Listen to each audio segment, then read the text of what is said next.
Selamat petang, salam sejahtera. Isu yang paling menggemparkan yang baru kita terima sebentar tadi, 5 menit yang lepas, apabila Parti Bersatu memecat pemimpin paling besar, paling baik, paling bersuara di dalam partinya. Apa cerita bosku? Sehingga parti ini memecat seorang pemimpin yang berkaliber ini. Amat mengejutkan. Sebelum kita nak cerita tentang siapa yang dipecat dan kenapa dipecat ini, kita nak cerita sedikit juga tentang keputusan terkini daripada Hamzah Zainuddin berkaitan dengan cadangannya dan keputusannya untuk berjumpa Ismail Sabri Yaakob esok bagi membincangkan tentang terma-terma perjanjian antara Bersatu dengan Ismail Sabri Yaakob. Salah satu terma yang dikatakan oleh Hamzah Zainuddin adalah pelantikan timbalan Perdana Menteri. Kita nak ulas itu di bahagian belakang nanti, tapi kita nak dahulukan dahulu yang paling penting hari ini berkaitan dengan pemecatan seorang pemimpin kanan Bersatu. Wow. Ada yang berfikir mungkin Hamzah Zainuddin kah yang dipecat, Azmin Ali kah yang dipecat, atau pemimpin-pemimpin yang lain kah yang dipecat. Rupa-rupanya yang dipecat itu memang pemimpin yang paling kanan, pemimpin kanan di dalam Bersatu, tetapi adalah pemimpin Ketua Penerangan Sayap Bersatu. Apa yang berlaku? Ketua Penerangan Sayap Bersatu ini telah diisytiharkan muflis. Bercakap tentang muflis, aku nak tahu juga berapa ramai sebenarnya ahli politik di Malaysia ini yang dalam diam-diam pura-pura tak tahu sebenarnya telah muflis. Aku rasa ini bukan kejadian pertama dan akan ada lagi sebenarnya ahli politik yang sebenarnya telah diisytihar muflis tetapi mendiamkan diri, tidak mendedahkan diri, dan tidak pula memberitahu yang sudah muflis. Ada banyak keadaan yang membuatkan seorang itu muflis. Keadaan yang paling mudah yang menyebabkan seseorang itu muflis adalah kerana kemampuan keuangannya yang tidak lagi mengizinkan. Selain daripada itu, keadaan muflis juga berlaku apabila seorang itu tidak mampu membayar sejumlah hutang yang telah dihutangnya di mana-mana institusi perbankan. Yang menjadi persoalan adalah berapakah hutang? Kalaulah ini hutang, katakanlah Ketua Penerangan Sayap Bersatu yang dipecat ini, yang muflis ini adalah orang yang berhutang. Berapakah hutangnya sehingga terpaksa muflis pula? Ada juga orang yang muflis disebabkan tidak membayar cukai.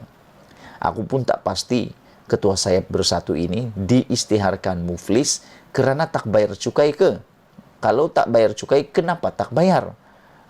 Itu persoalan yang besar. Walau bagaimanapun, mari kita soroti dahulu. Apa inti kepada cerita di mana Ketua Penerangan Sayap Bersatu ini telah dipecat kerana muflis?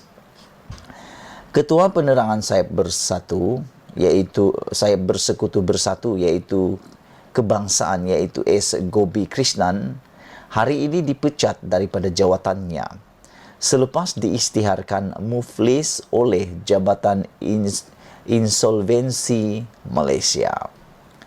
Ketua Sayap tersebut, Dr. Chong Fat Ful, mengesahkan perkara tersebut dalam satu sidang media di Ibu Pejabat Perikatan Nasional di Kuala Lumpur hari ini, baru sebentar tadi.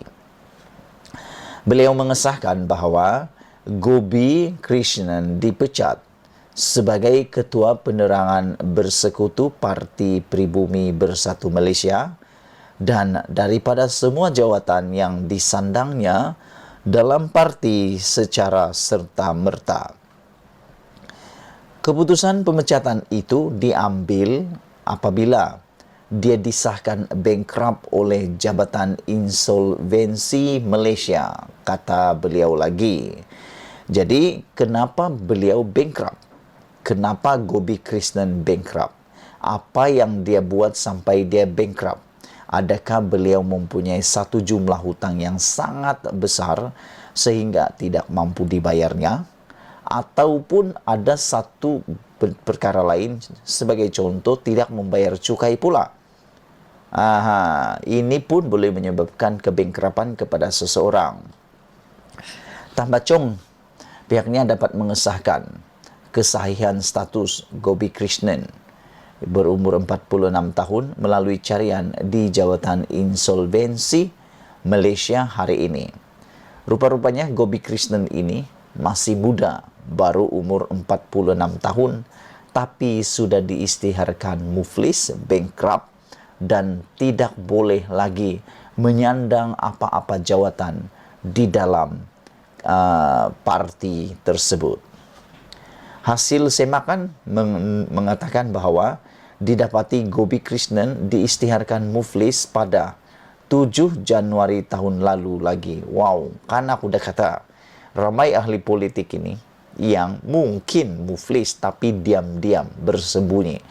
Lihat saja pada Gobi Krishnan, beliau sebenarnya telah pun diisytihar muflis sejak 7 Januari tahun lalu. 7 Januari tahun lalu, bermaksud sudah 1 tahun lebih, barulah diketahui dengan sah bahawa beliau telah bankrupt dan muflis. 1 tahun lebih baru diketahui. Adakah diketahui lagi selepas ini menyusul pula ahli-ahli parlimen, ahli-ahli Dewan Undangan Negeri pula yang tiba-tiba diisytihar muflis? Kita pun tak pasti.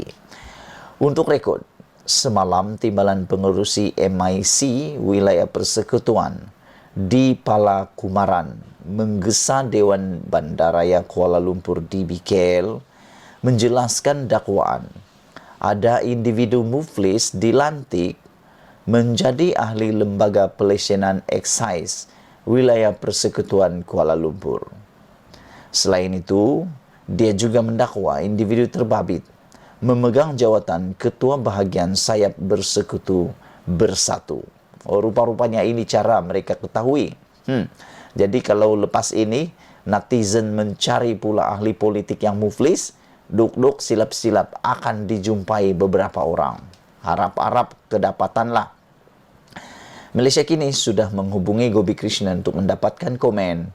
Sementara itu, Chong juga berkata Gobi Krishnan merupakan seorang ahli yang berdedikasi dan vokal menyuarakan isu-isu semasa berkaitan masyarakat dan parti.